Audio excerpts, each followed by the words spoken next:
Hi everyone, this is Laura Campagna, the Wednesday Witch, and I'm here with your tarot forecast for Libra season. Now, Libra season is eclipse season this year, and the first card that I pulled to help us navigate this kind of rocky, tumultuous energy is the Star card. The Star card is all about reading the signs, the celestial omens, paying attention to how the universe is kind of winking at you, signifying what signals you're getting. So the star is like, you will know which path to go down if you follow your star. That usually requires a bit of faith and trust. But eclipse season can be so rocky that sometimes we're just kind of willing to surrender to the universe. That's usually the best approach, but when chaos ensues, it can actually grant us a greater willingness to be willing to follow our star and to pay attention to how the universe is trying to communicate with us. So remembering that the star is guiding you is kind of the overview for this Libra season. And then we have the Six of Water. So this is really where we're at. And the Six of Water, this is the Rosebud deck, which I really like. Traditionally the Six of Cups. This is about nostalgia and making memories and kind of sweet times. And we might be feeling like, why isn't Libra season a little bit more pleasureful this year? And the answer is because there is a lot going on in water signs. Venus is ruling Libra season from Scorpio, which is not the most chill or uplifting version of the Venusian energy. So our relationships might feel intense. All of the planets moving through Libra are getting squared by Mars in Cancer. This is a deep emotional wound that we're dealing with and we're grappling with. And so while Libra is seeking to make justice and bring peace and harmony and balance into the world, Mars in Cancer is like, we must address this issue in order for that to be possible. And so our challenge this Libra season is the Nine of Cups, also a water sign and a water element and suit. And, you know, the Nine of Cups is the wishing card. It asks us to kind of believe that if we speak our dreams, they will come into existence. And there's definitely this big grand water trine energy happening between Saturn and Pisces, Mars and Cancer, Venus and Scorpio. And it's not an easy, just make a wish and poof, it all comes true. But there is this sense that we need to be able to imagine a future in which peace prevails, in which humans can actually coexist and get along despite our differences. And even if we don't like each other or agree with one another, that we can agree on a certain level of respect or decorum or civility, rules of engagement, human rights, things like this. So,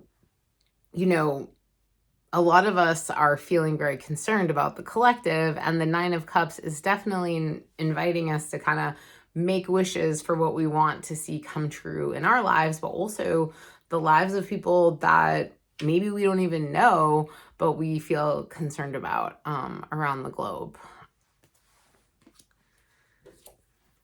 What we're moving to embody is the Elder, also known as the Emperor. So Saturn in Pisces has been asking us to have boundaries. Saturn is the exaltation ruler of Libra. And, in that really speaks to when systems are working optimally and justice is being handed out fairly and people are being treated equally, then society can function optimally. Those are actually like the best conditions for us all to coexist. But we need to be not just honest and real about our emotional experiences and truth. We also have to have boundaries with folks that can't respect or try to kind of, don't have the capacity to recognize or understand where we're coming from. We don't need to treat them like enemies, but we also don't need to entertain inappropriate behavior. So the Emperor is always asking us, what's my bottom line? What do I need in order to be okay? Where do I want people to meet me? And Saturn in Pisces is definitely like, you have to have boundaries and clarity in situations that maybe you've kind of existed in a nebulous place before, and that's not going to work anymore. I was pleasantly surprised to see the Fool card as the concluding outcome. So the Fool is really encouraging us to leap and with our whole heart and be really open about where we land. So the Fool or the youth is encouraging us to have a beginner's mind and to think, okay, I don't know what's going to happen, and it could be good or okay, or at least I don't have to let what's been in the past dictate what I believe is possible for the future, because it's that lack of imagination or that kind of thinking that can't really envision positive possibilities that keeps us stuck in the same old pattern. So the Fool is connected to Uranus and Mercury, and kind of the planetary energy that invites us to break with the past and, move into the future with an open mind. So there's a lot to be concerned about. There is a lot that is not okay. The South Node is in Libra right now, and we've been really, the eclipse cycle that began last April 2023 has really brought us into this war and peace cycle, and it feels as if war and escalation of conflict is just continuing, but peace is possible and it can prevail.